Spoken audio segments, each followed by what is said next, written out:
ছেলেটার বাড়ি হচ্ছে আপনার কুষ্টিয়া।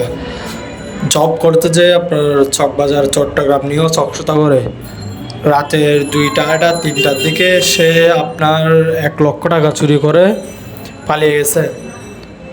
কেউ যদি দেখে থাকলে দয়া করে আমার এই নাম্বারে যোগাযোগ করতে পারবেন। ইমো হোয়াটসঅ্যাপ সব এই নাম্বারে আছে।